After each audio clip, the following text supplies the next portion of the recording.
what is it? Because the U.S. was experimenting on people before World War II. We were doing crazy stuff. Yeah, it's a Tuskegee experiment. Yeah, Things like that. people always bring that up. That's as they should. But what's wild is it's not. It's terrible, but it's in scope. It's one of those things like the Boston Massacre. How many people died in the Boston Massacre? I couldn't tell you. Was it like a dozen? 2 dozen? 4. 4, okay. And it was a massacre. Okay. Yeah, same thing. But those experiments. But I think it was less than 100 people That passed away?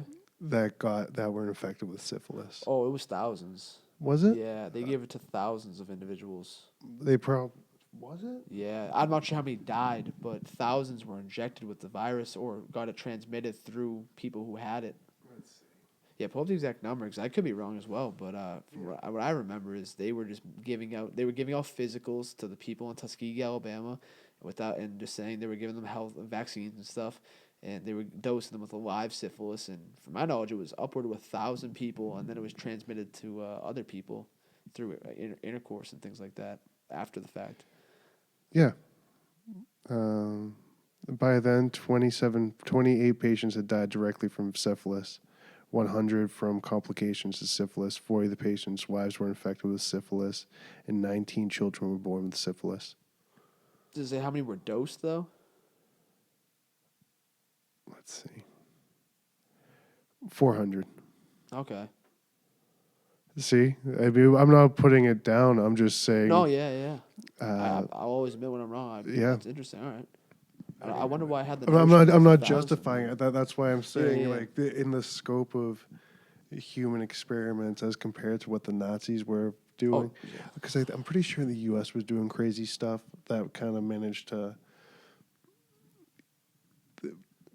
not be as extreme, and then the Nazis started doing the weird extreme. Like I think probably World War II stopped the U.S. from doing weird stuff where they were just like, we'll focus on other, but they were probably testing all sorts of chemical weapons. Definitely, absolutely. Yeah. Probably on black people. Yeah. Like, Historically, Native Americans, black people. Yeah, Yeah, that's yeah. and probably poor white people too. Poor white people. There you go. That's what I do there. I equated black people with poor white people, so it's like automatically assuming that black people are poor. I'm a terrible. No, but it's I'm trying to bring equality. There's white and black, poor. We're all average. That's it. It's just Compared to the elites, we're nothing. yeah. It's just an financial-wise. example of to show how hard it is to rise in the middle class in America. That's what I would say. The traveling. It's insane. If you look at Nazi Germany, for instance, I mean, aside from the drugs and the genocides, I mean, they were practicing extreme forms at the highest levels of occultism and things along those lines. You know, trying to find contact with off-world entities. I mean, this is a fact. Hitler particularly was fascinated by these types of things, trying to contact aliens, in interact with other dimensions. Like he was very out there with his like beliefs of what was possible. I don't know if that's true. He was, I'm telling you, Alex, he was insane with these ideas. Because you know what? I can tell you why. He was always on drugs. He was constantly being given. He had a doctor called Dr. Feelgood who was constantly giving him drugs all the time. Yeah. If you're constantly on drugs, you're going to start to think about aliens and demons. And if you're that evil, you're going to be like, oh, what else can I communicate with? I don't think he was. I don't think he was evil. Okay, explain.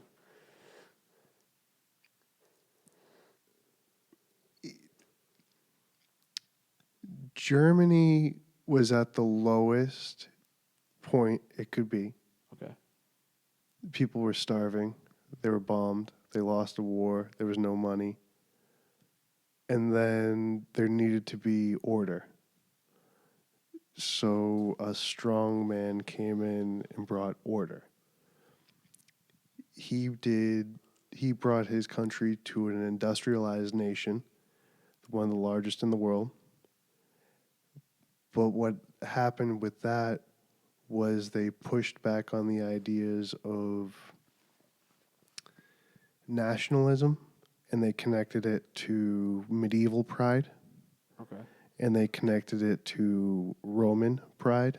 They took on the idea that they were part of the Roman Empire, Okay.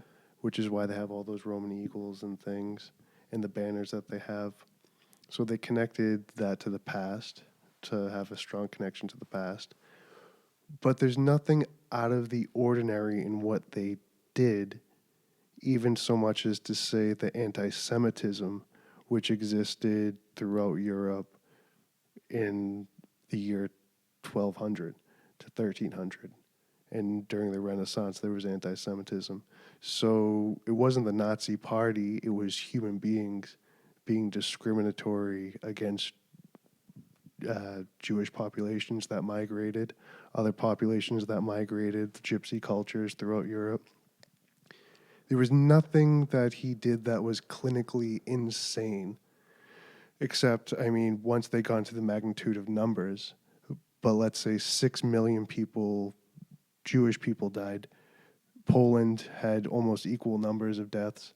The Soviets had 20 million people die. Yoga Mao was like 80, So, 60. yeah, there was terrible anti Semitism, but it wasn't evil. It was the way all humans act. All humans are evil in that sense. That's what I was gonna say. If that So might be it's true, it's but yeah. to deny that human beings all possess that capacity for evil would be denying their humanity. So it's, are you a human? Then you have a terrible capacity for darkness. It's kind of the Jordan Peterson perspective when he says, you know, if you were in Nazi Germany, you would be a Nazi, even if you say you wouldn't, like you'd be a supporter at the time. Exactly. That's why with all this COVID stuff, you see a mass psychosis similar to what we saw after September 11th, whereas rational people would look at September 11th as something that happens in the course of history for reasons that happens in reasons. But instead of responding rationally, we reacted viscerally, misdirected. And at that point, if you asked millions of Americans if they thought that we should carpet bomb or drop nuclear bombs on Afghanistan, what do you think they would have said? But the lies they were told, I think they'd say yes because of what they were told, Yeah, circumstance wise. but there was still not even lies. There was hate. Yeah, but it was hate There was hate. originated from fabrications and No, I mean, if people saw the buildings go down, it brought up senses of patriotism, senses of empathy, and then that fear was met with hate. If you ask people after those towers went down, should we nuke this country? People's automatic responses would have been yes. yes, There but were lots of people that would have wished death on other people for arbitrary means, like you said, fabrications. So to separate us as to separate Hitler or someone who pulled the trigger, that would be like that's evil. For example, we dropped 2 nuclear bombs. yeah, only Those are country to ever drop genocidal. them, yeah. Those are genocidal. We dropped fire bombs in Dresden. Each of those killed between 50 to 100,000 people. That's evil. We committed evil. So are we evil? I think I had this conversation with a family member recently. It's kind of the same. I don't think the American population is evil. I think this is my belief. I'm not speaking for you. I think we're run by evil individuals at certain levels. Yeah, personally, I think historically all countries have had evil leaderships. We've skimmed over a few of them. Whether we agree on the definition of evil or not, my perspective of evil, and again, I respect your view. I think there's mass evilness going on around the world personally on different in every country.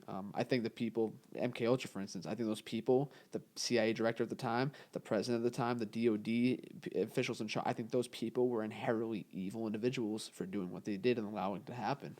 That's me. Yeah, they're psychotic people. Definitely psychotic people, and definitely cruel people. And there are evil and cruelty. I understand these exist. But to simplify someone like Hitler as someone evil, as if he's non human, is a terrible thing to do because there was an ability for him to connect with humanity on the level he was operating on, which is why he would be considered a passionate leader that he was. That's to get that many people involved on a visceral level of nationalism, of hope. Those are all rational things that human beings are drawn to, because that didn't just happen in Nazi Germany or pre-Nazi Germany.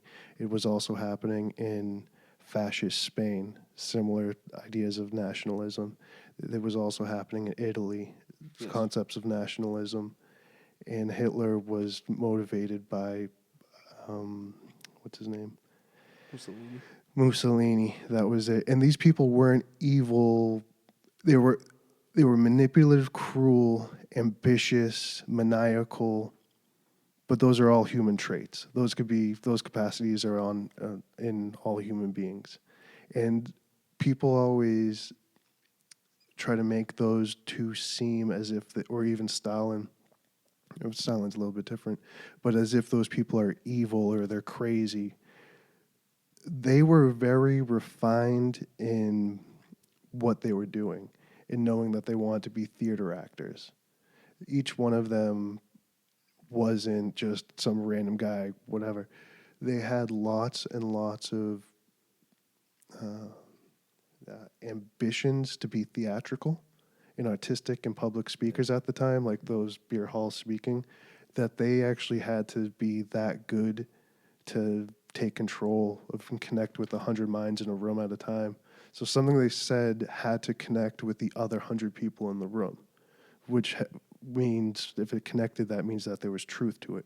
Whether it was factually based or not, it's by that saying truth is the way you interpret a fact. That's what I was gonna say. I think the way you present the information is a big thing. You look at weapons of mass destruction after 9/11. Blatant lie. Everyone knows it's a Big lie time lie, nowadays. yeah. But everyone was pushing that narrative, and people just regurgitated it. People didn't look into people did look into the facts, but the majority of people didn't look into the facts. So I'm saying that can happen in any regime, in any country, in any situation. Oh, yeah. You just manipulate a truth or a lie, if you want to, whatever you want Yeah. to do it, to rally troops behind you. Yeah. I mean, it happens very, very often. So, and again, I don't know. I'm not a historian in those areas. I'll be honest. I just think that it's really the lack of pressure against the leaderships from the people, because I guarantee you, during the height of the genocide in China or communist Russia or Nazi Germany or any of these countries, I guarantee you there was people of the population who realized, okay, this isn't what we signed up for. This isn't what we supported. This is absolute insanity. I guarantee you there was a large factions of the population. Bet you there was still factions that were like, oh yeah, I'm gonna stay with these guys because this is my guy. There's always that, oh, this is my guy type of thing, And that's where I think it's at, is that the evil that we think and attribute to a certain individual, there are millions of people with similar mindsets behind that. Yeah. So we're all kind of evil in our own sense.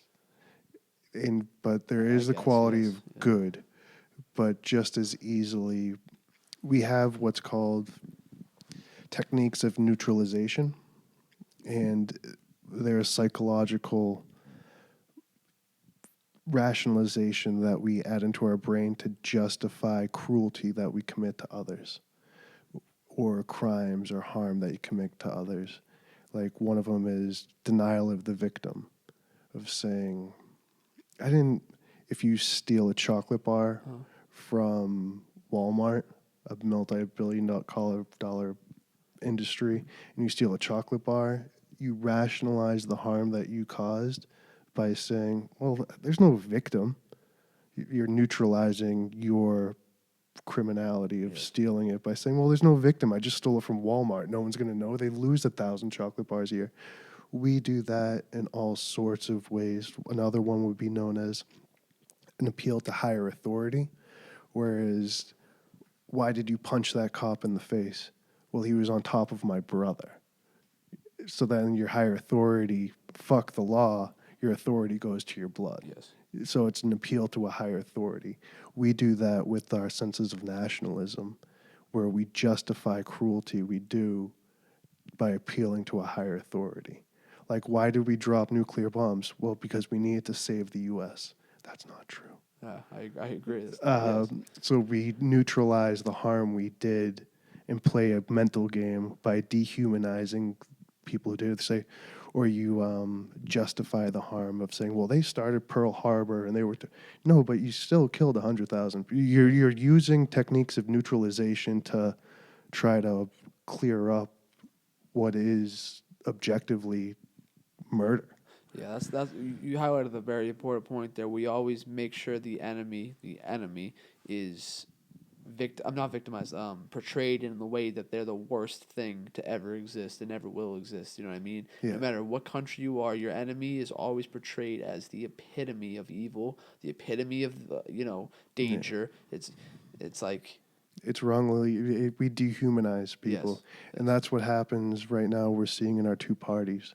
The dehumanization of, you're lacking, not you, but people are not seeing the humanity in others and trying to understand why people would do terrible things. And like, for example, some of the reasons are some people see that January 6th mob action, then other people complain about the Black Lives Matter mob actions, and they only look at one justified there, they look at the other as justified, and the other one they condemn, and they condemn the condemner. That's another technique of neutralization, of saying, well, it's not us, it's you. Like, we're not committing crimes. You guys are the offenders. So everyone just kind of dehumanizes each other, and we saw it so much as on the Republican side or whatever, we dehumanize people and call them libtards. That's one, and then they dehumanize people and by calling them illegals. It's not even a human; it's an illegal. yes, You're or an like, alien. yeah, and you're just like, this is not. You're dehumanizing people, Yes. and then what they did again was dehumanize people. The left dehumanize people by saying, like, if you're unvaccinated, don't go to the hospital, die. You know what I mean? You made that's a terrible way to neutralize wishing harm on another individual. And I don't understand why there's no valid need to wish harm on other people. I'm pro murder, by the way. I am so pro murder. Okay. Fair enough. Meat is murder. I'm pro.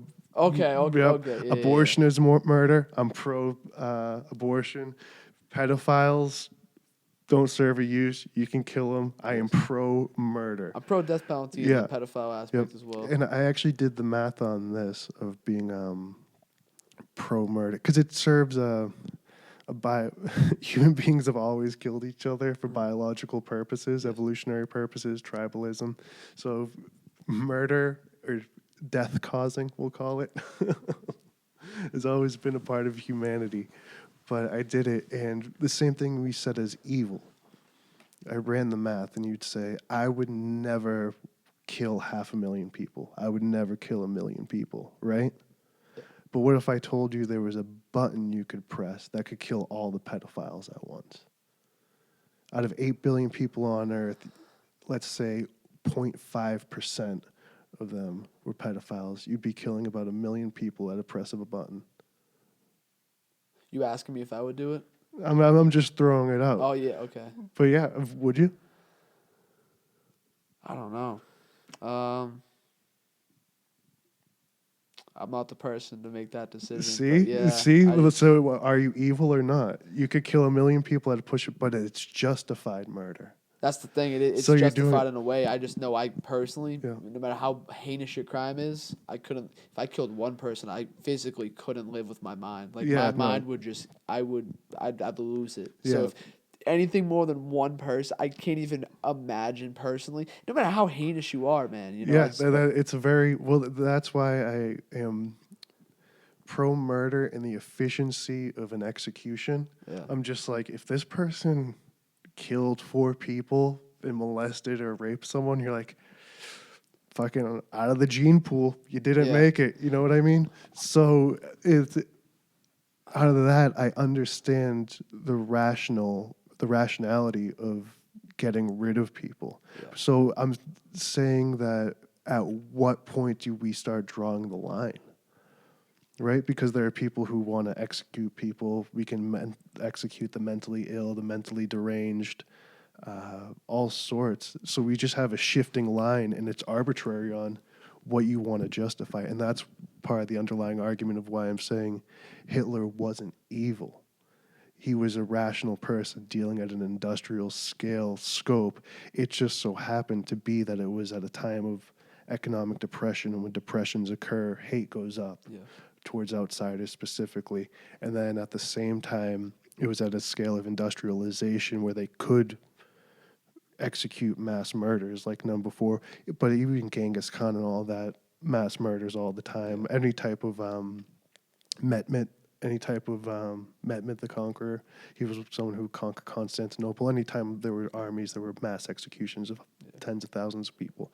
So that's what war, but they just brought it to a different level with machine guns, gassings, and all that stuff. But it was also off of a medieval notion that they had from 400 years earlier. So it's just animal chimpanzee shit that got machine guns and mustard gas or whatever, Zyklon B. Yeah, you just think I've always thought it was kind of weird, this doubling of the human brain, like over the course of like what, 1,000,000 years or something.